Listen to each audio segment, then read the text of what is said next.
folks, I'm Lindsay Ray, otherwise known as UK Bidwriter. I help small and medium-sized businesses in the UK tender for and win public and private sector contracts. A new episode of my podcast is in production at the moment. That's all about how to develop dynamic bid content library, so keep your ears open for that.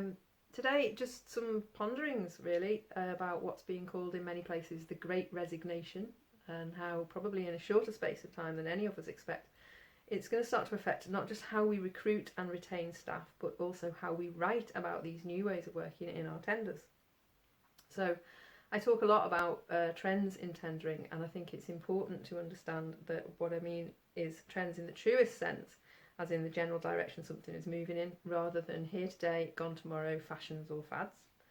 Go back and listen to episode 1 of the current series of the podcast, and I talk about how social value started out as a pretty limited thing in tenders around 2013, 2016, went quiet for a bit and then came back with full force over the last few years.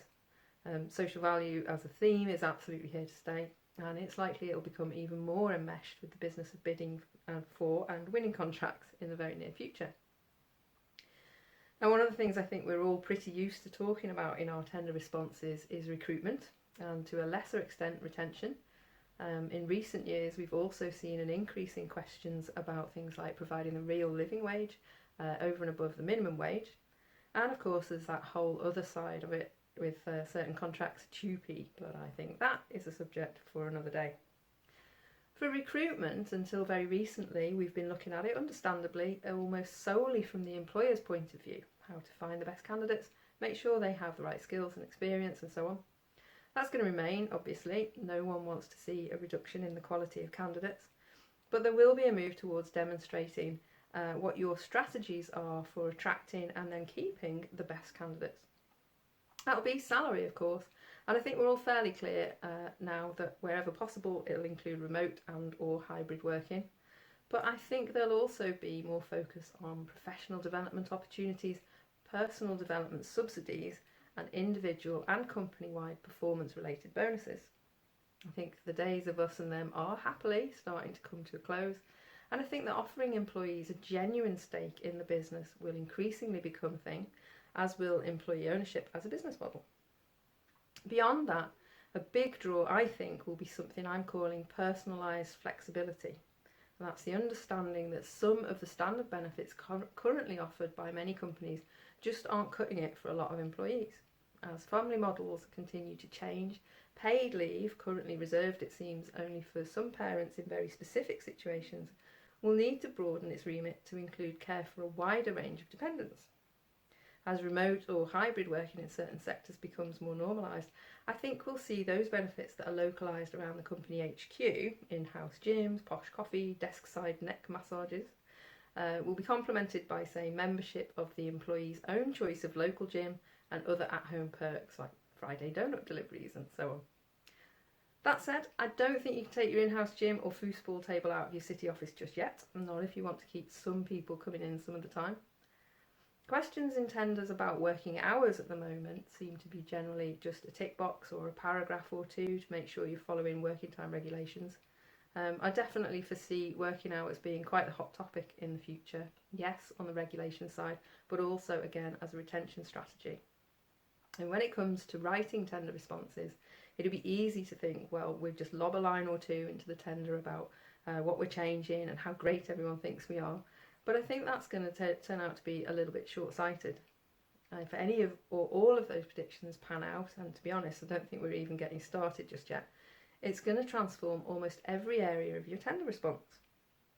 Just starting with the SQ, and this seems like a good time to point you towards episode 5 of season 1 of the podcast, which is all about the standard selection questionnaire. Let's say you do go down the employee ownership route. That's going to have a massive impact on how you fill out a lot of the SQ. And I do wonder if eventually, as employee ownership becomes more normalised, contracting authorities will adapt the SQ itself. I don't know, let's check back on that in 2027.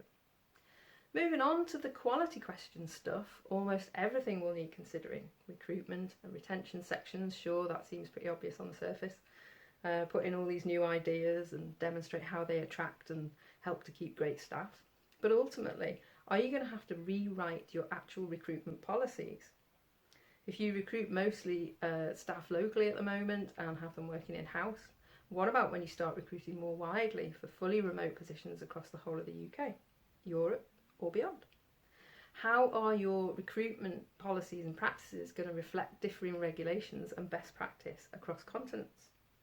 And then beyond just the staffing issue, almost all of your company policies will need to change. I mean, policies are essentially statements of intent plus instructions for all company employees so that they can properly fulfil those statements.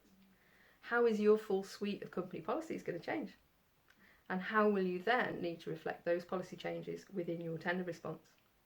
I don't want to blow your mind here, but think about it. If your company changes shape, responding to the changing shape of the workforce, all of your process documents and policies have to change too. And then so do the answers you put in your tender about how you implement those policies and procedures. It's going to be wild. Anyway, just some very early musings on what might be coming down the pike. I'm sure there's much, much more to come. If you want to know more about tendering for small and medium-sized businesses, have a poke about in my podcast, take a wander through my website, or just get in touch.